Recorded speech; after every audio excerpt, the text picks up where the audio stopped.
Good evening po sa atin mga kapatid and welcome po sa ating prayer meeting ulit ngayong gabi. I-ready po natin ang ating mga Bible as we read yung 1 John 4:16 to 21. Naanyayaan ko po ang bawat isa na kanila na po itong hanapin. 1 John 4:16 to 21. Habang po tayo ay naghahanap ng Bible verse na ito, naanyayaan ko po ang bawat isa na mag-comment again sa ating comment section for the prayer request na gusto niyo pong ipanalangin as well as mga pasasalamat niyo sa ating Panginoon. And samahan niyo po ako sa pagbabasa ng 1 John 4:16 to 21. Ang sabi dito, "So we have come to know and to believe the love that God has for us. God is love, and whoever abides in love abides in God, and God abides in him. This is love perfected with us, so that we may have confidence for the day of judgment. Because as he is, so also are we in this world. There is no fear in love, but perfect love casts out fear. For fear has to do with punishment. And whoever fears has not been perfected in love.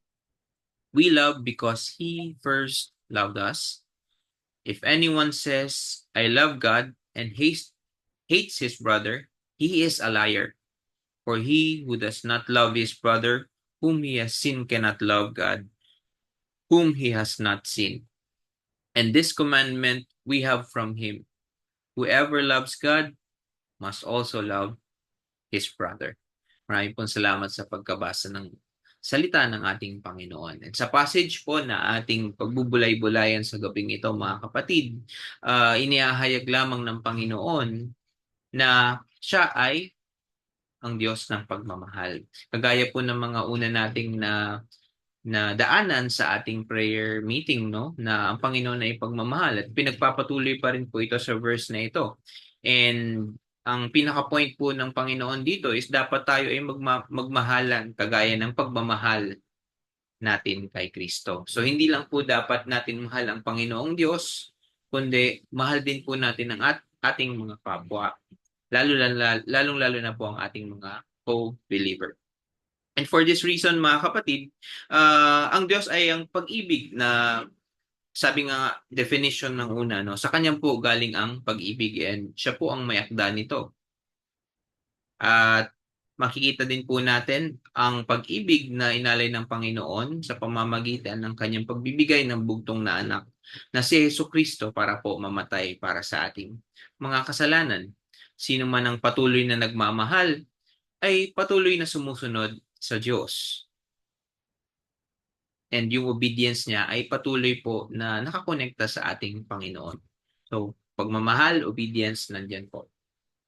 Ang pagmamahal din po ay pinakita sa atin ni Kristo nung siya ay nabuhay sa mundo. Hindi lang po yung pagkamatay niya, no? Bago pa po siya mamatay sa cross is pinakita niya na po ang pagmamahal niya sa atin nung siya ay lumakad at nabuhay sa mundo. Sa kanyang pagtuturo, sa kanyang pagpapagaling, sa kanyang mga miracles na ginawa sa mga makasalanang tao, pinatawad niya. Yun po, pinakita ng Panginoon ang kanyang pagmamahal. Kaya nga, ang pagmamahal na ito ay atin dapat na ginagamit or kumbaga ating nasa puso na ginagawa natin. Hindi lang natin dapat mahal ang Diyos, kundi mahal din po natin ang ating mga kapwa. And dahil po dito sa pagmamahal, nakakaharap po tayo sa Diyos na meron po tayong kasiguraduhan ng kaligtasan. Bakit po, mga kapatid? Inalay ng Panginoon ang kanyang bugtong na anak for us na masave tayo. And pag pinaniwalaan na natin yon, nandun po tayo, pinut up na natin yung faith natin doon, and we become followers of Christ. And inutos niya po sa atin na magmahal tayo.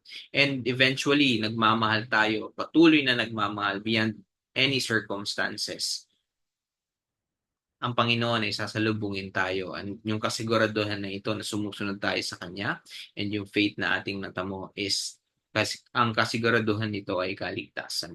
Kaya nga po ang mga taong nakatanggap sa Panginoon, patuloy po dapat silang lumalakad. Hindi lang po natatapos nung sila po ay nakatanggap ng salita ng Panginoon. Yes, once and for all, we are saved through our faith and through Jesus Christ alone sa kanyang pagkamatay. Pero makikita po na yung evident ng buhay natin or yung salvation natin is nakabase sa kung ano yung buhay natin after na tayo ay nangaligtas. Kaya nga po, ang sabi ng Panginoon, patuloy po tayo dapat na sumunod sa Kanya. And ang sabi niya po dito sa text natin is yung pagmamahal na kailangan na ginawa niya or ipinakita niya is yun dapat po ang ating gawin.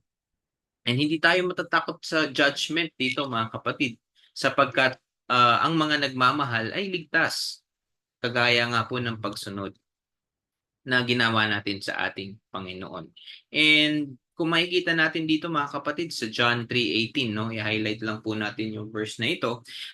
Kung sino man po ang sabi dito naniniwala sa Panginoon is hindi condemned. Pero kung sino man po ang hindi naniniwala sa Diyos ay condemned already or hinatulan na kagad. Because he has not believed in the name of the Son of God. Kaya nga po mga kapatid, meron po tayong kasiguraduhan sapagkat nung tayo ay naniwala sa ating Panginoon at sinunod natin ang kanyang mga utos sa atin, tayo po ay hindi na makukondemn because we believe, we have faith, and we have the obedience from ourselves na ginagawa natin sa pang-araw-araw nating buhay. And sinasabi din po dito sa ating text sa gabing ito na ang Diyos ay ang unang nagmahal at dahil dito tayo ay nagmahal. So nandun na po yung point na ang pagmamahal ay may akda, ang may akda ay si God. And since siya ang may akda, ipinakita niya muna ito po sa atin before tayo makapag-comply sa pagmamahal na gusto niya magawa natin sa pang-araw-araw. Kaya nga po, sabi nga, di ba, once you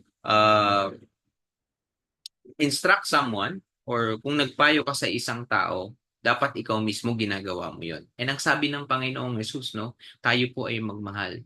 Ginawa po ba muna ng ating Panginoon? Yes, ginawa po muna ng ating Panginoon ang pagmamahal. Kaya nga po siya ang naunang nagmahal sa atin bago po tayo nagmahal. And because of the love of God, nananahan sa puso natin, nagkakaroon ito ng fire, ng seed for us to love Jesus, to love God, and to love our co-believer. Hindi lang po sa Panginoon, kundi maging ang pagmamahal natin is mararamdaman din po ng ating mga nasa paligid. And makikita din po natin sa Romans 8:13 na if we are live daw according sa flesh natin, tayo po ay mamamatay. But yung spirit ng Panginoon nasa atin, yun po ang bumubuhay sa atin. Yung pagmamahal na binigay ng ating Panginoon na inoffer niya yung kanyang bugtong na anak na nakita natin sa John 3:18 and Romans 8:13 na kung saan kukondem ang mga taong hindi nakaligtas or hindi nakatanggap sa salita ng Panginoon or sa kanya bilang tagapagligtas at mamamatay ang mga ito. Hindi lang po ito physical death, kundi eternal death po ito, mga kapatid. So, pinopoint out ko lamang po dito, mga kapatid, na yung offer ng Panginoon sa atin ng pagmamahal is ginawa niya na. And evident na ito, yung pagmamahal na yon is ginawa niya because ayaw niya tayo na makondem. Ayaw niya rin tayo na mamatay because of that. And that's a great act of love. And sabi dito sa pinaka-last verse natin mga kapatid, sinungaling daw ang mga nagsasabi na mahal natin ng Diyos, pero napupuot naman sa kapwa natin. Check po natin ang sarili natin mga kapatid. Meron po ba tayong mga kakilala na napupuot tayo? And then yet sinasabi natin na mahal natin ng Panginoon? Yun po, medyo kailangan po natin siguro na i-analyze yung verse na ito and siguro i-apply po natin sa buhay kung meron pong tayong kagalit, kung meron pang napupuot tayo sa ibang tao. Siguro ito yung verse na pwedeng sa kasagutan sa atin ng ating Panginoon. Sabi dito, sinungaling daw po tayo, mga taong napupuot sa ibang tao, pero sinasabing mahal natin ng Diyos. So ang Diyos ayaw niya nang tayo ay napupuot sa ibang tao. Kung gaano niya minahal tayo na makasalanan. Supposedly, dapat tayo po ay kinapuputan ng Diyos because tayo po ay makasalanan. Pero regardless of the sin, inalis niya po ang kasalanan sa atin.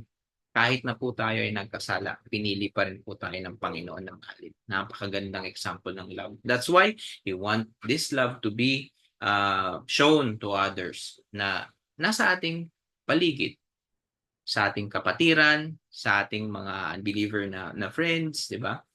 Gusto ng Panginoon na iparanas natin ang pagmamahal na tunghayan natin sa Kanya. Nang sa ganun, hindi po tayo maging sinungaling, kapatid.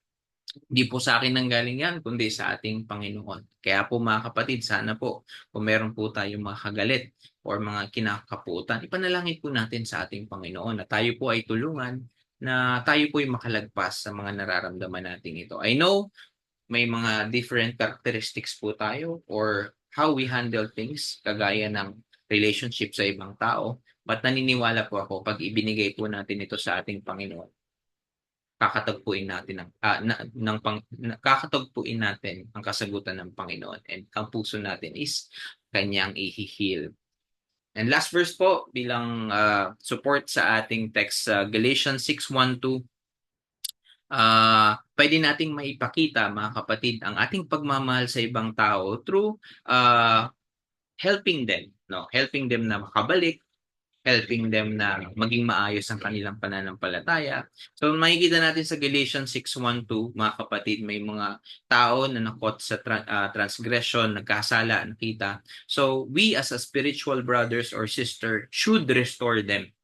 Ibalik sa Panginoon. Bigyan ng chance, alagaan, sabihan ng mga verses as well as na isama sila sa discipleship. Yun po ang pwede nating magawa sa ating mga kapatiran. Hindi natin sila kapuutan, bagkos i-invite natin sila sa relationship na meron tayo sa Panginoon. And ang simbahan po natin is nag-o-offer ng small group. Kung hindi naman po ang nanonood sa inyo, mga kapatid, na gustong magpaloob, feel free to comment down below lang po, and kayo po ay aming kakasumpungan.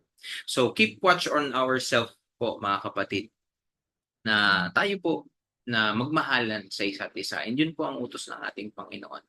Ang sabi niya, siya ang Diyos ng pagmamahal. Gusto niya na gawin natin yung pagmamahal sa Kanya, sa Diyos, and gawin din po natin ang pagmamahal sa ibang tao. Kung mapapansin po natin, mga kapatid, God started, sa verse natin sa umagang ito, nagsimula po ito saan po? Ito po ay nagsimula sa pagmamahal. Sabi ng Panginoon, love God and love one another. And kung makikita din po natin sa medyo last part ng ating verses, ito din po ay sinasabing love God and also one another. And marami pa po yan, mga kapatid, na ang pagmamahal ng Panginoon ay gusto niyang magawa natin. Inulit din ito sa chapter 2 verse 9 as well as chapter 2 verse 11. Kaya nga po, gusto ng Panginoon na tayo ay magmahalan. Hindi lang po sa ating Panginoon, kundi sa ating mga kapwa. Sana po na-encourage po kayo, mga kapatid, na piliin po natin na magmahal, kagaya ng pagmamahal ng ating Diyos sa atin. Gusto niya natin na ito ay magawa natin sa pang-araw, sapagkat kapag nakita ng ibang tao kung gaano tayo nagmamahal, nire-reflect din ito ang pagmamahal na binigay ng Panginoon sa ating nung tayo po ay nangaligtas at sumusunod palagi sa kanyang mga utos. Naniniwala po ako na pag tayo po ay nagmahal, nalulugod po ang Diyos at siya po ay nakangiti habang po ito ay ginagawa natin. Kaya mga kapatid, halina, ang pagmamahal na binigay ng Panginoon ay mas lalo pa nating pagyabungin. Sa ganon, ito po ay makita at mapamalas natin sa iba. Tayo na po ay manalangin. Isang pinagpalang gabi po sa ating kapatid.